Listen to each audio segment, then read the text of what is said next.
me on stage.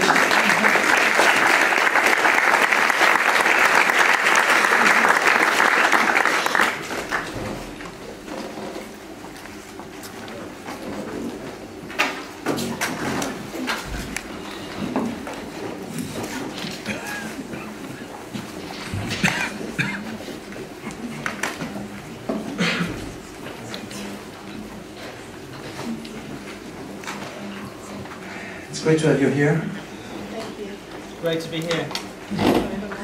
Hello. Bonjour. Great to be here with you all in Paris. Yeah, so I'm going to introduce Cynthia and Peter. Pete is English, and Cynthia, you're American. And both of them, they are spiritual teachers. And they have co-founded a very ambitious project from zero, I would say, called Awaken Life Project. And what we asked them to do is, in a sense, to because of their particular status of spiritual teachers, to go even deeper into this notion of utopia from a spiritual point of view. And then afterwards, maybe to explain what is the manifestation of it to their project.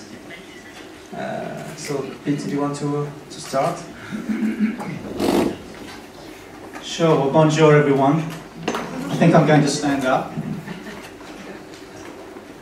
So, it's great to be here. It's a great time to be here at this conference for the evolution of consciousness here in Paris, and particularly to be speaking about this theme of utopia, which I believe is one of the most urgent, compelling, yet still very overlooked aspects of the evolution of consciousness.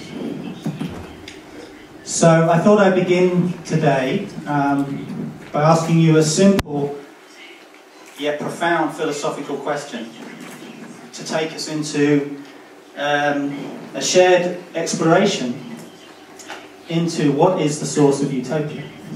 What is the source of utopia? So my question is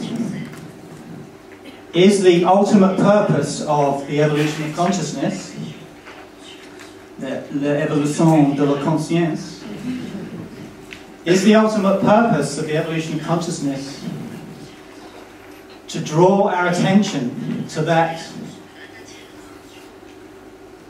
which does not evolve, to that transcendent dimension that lies beyond time? Or is the ultimate purpose of the evolution of consciousness to draw our attention to that which has not happened yet? The as yet unmanifest potential of our shared human adventure.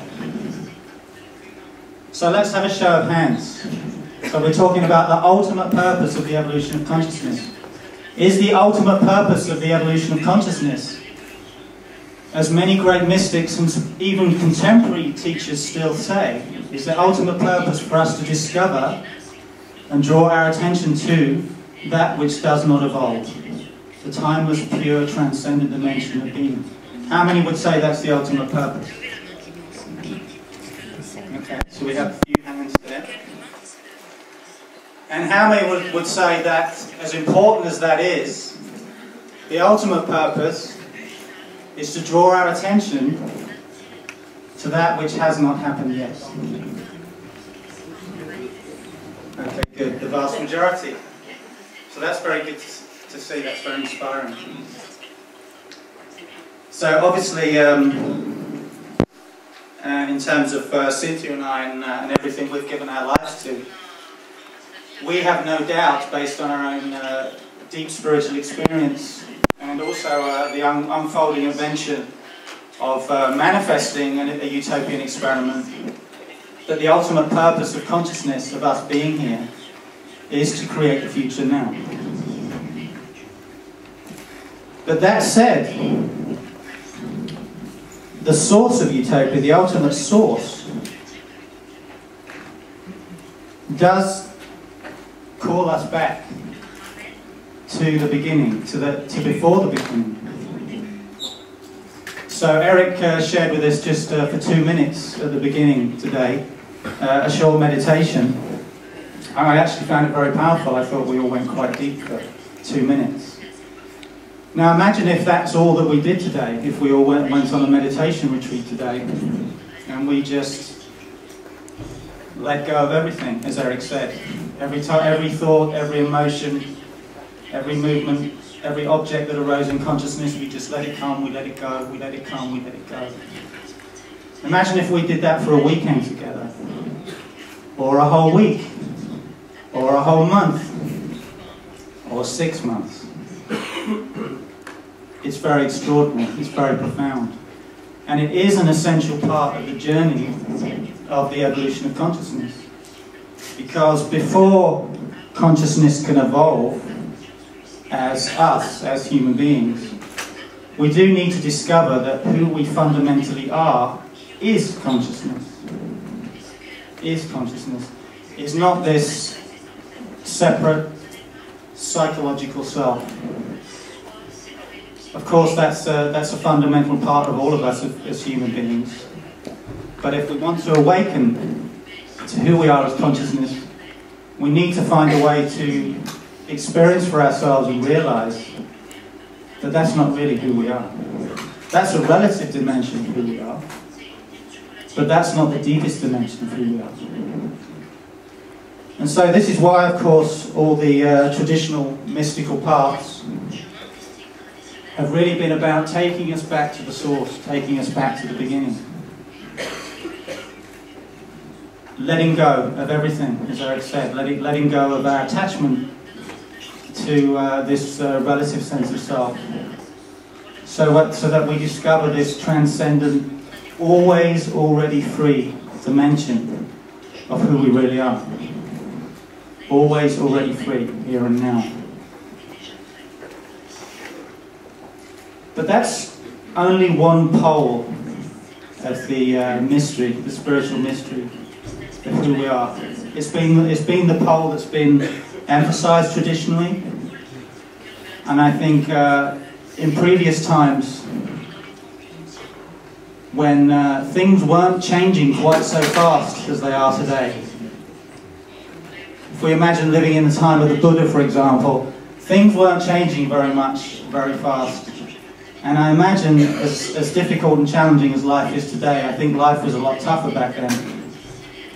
So we can imagine why in these times the overriding sense of the life process and the cosmology of life was that it was just a cyclical process, a wheel of birth and death that wasn't really going anywhere. And as the Buddha said, life is suffering, it's inherently unsatisfactory, it's not really going anywhere. So the spiritual journey was all about an ascent into the transcendent dimensions of self. But the other pole of spirit, which I believe is coming to the fore in our time, and needs to come much more to the fore, is all to do with the big spiritual question of why are we here? Because the ascent, the path of ascent and transcendence, while it may answer that very fundamental spiritual question of who am I really, beyond this physical form, beyond my relative experience of thought, feeling and emotion, what those paths don't tend to answer so satisfactorily, can't even say the word. They don't tend to give a satisfactory answer to the question of why are we here? Why are we here? Why am I embodied? Why are we in this world? And why are we facing in the 21st century this global crisis that threatens everything that we most deeply love? Why? Why is this happening? Why are we here? So, also I want you all to ask yourself, why are you here? Well, first of all, you can ask that question in the biggest existential sense. Why are you here? In your particular body, in your particular life situation at this time. But more particularly, why are you here at this conference? Why did you feel moved to come to a conference on the theme of Utopia? Is it because you're drawn towards that changeless, eternal dimension of consciousness that always already is? I don't think so. Maybe if we had a meditation retreat today, that's what we would be attracted to. Or is it because we're all here because we're all being animated by a passion, a curiosity for the possible, for new experience, new human possibilities? And isn't it also because we all care very, very deeply about where this whole human adventure is going? Am I right? Is that true? Is that why you're all here? I thought so. So I'm sure if we had time and I was to go around the room now and ask everybody to say a little bit about why they came here today, we would all discover pretty soon that while there might be many different expressions, that we're all responding to one fundamental utopian evolutionary impulse that wants to create the future now. So my point is that impulse that's coming out of no thing, that's coming out of that deep transcendent mystery of who we are, that lies beyond time. The impulse that's coming out of there, just like as far as we know the Big Bang came out of there about 14 billion years ago. That same impulse is coming out of us, arising in us, and pushing us forward and out and open right here, right now, in this moment. There's a really beautiful quote from my favourite Portuguese poet. So we're living in Portugal for 8 years now, and I feel about half Portuguese by this point. I'm a great lover of Portugal and the Portuguese. And there's this fantastic poet called Fernando Pessoa, very mystical poet. And he had a great line which said, in Portuguese, Deus quer, o homem sonha, e a obra nasce. And in English that means God wants, man dreams, and the work is born. God wants, man dreams, and the work is born. So my understanding of what he meant by God wants is this utopian evolutionary impulse that brought us all here today. That's God wanting, and that is one spiritual impulse. In that place we are one. We are totally unified.